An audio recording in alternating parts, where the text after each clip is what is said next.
Hi mga kadiskarte, samarito ko sa panibagong araw. So for today's video ay ayan, mag-isimbort ang mga person. So ito ang aking jowa. So napakabuti talaga ng Panginoon na pinagkakalooban tayo ng buhay sa araw-araw at pinagkakalooban niya tayo ng pagkakataon para magbalik ng papuri sa kanya sa araw na ito. Ano mga kadiskarte? Ayan, syempre kami ay napunta sa second service dahil medyo naaapurahan nga ang aking jowa sa first service. Kaya ayan, nakasabay namin ulit ang aking pangatlong kapatid at kasama ang kanilang mga anak. O itong aking hipag at itong aking pamangkin. Dalawa pa lang ang anak nilang babae.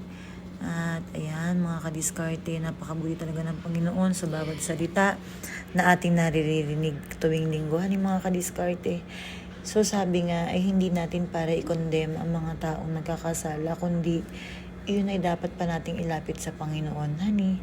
Kasi wala naman taong hindi nagkakasala. Actually, lahat tayo ay nagkakasala na sana lang matuto tayo na lumapit sa Panginoon at ihingi ng tawad ng ating mga pagkakasala, honey, mga kadiskarte. At ayan, napakabuti nga ng Panginoon sa mensahe na ating narinig. Marami talaga akong ikiniklaim pa na ipagkakaloob ni Lord sa aming buhay.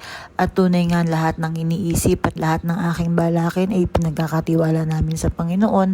At lahat ng aming pinag-uusapan na mag-asawa, sabi ko nga sa kanya, kung iyan naman ay loloobin ng Panginoon, iyan ay pangyayari.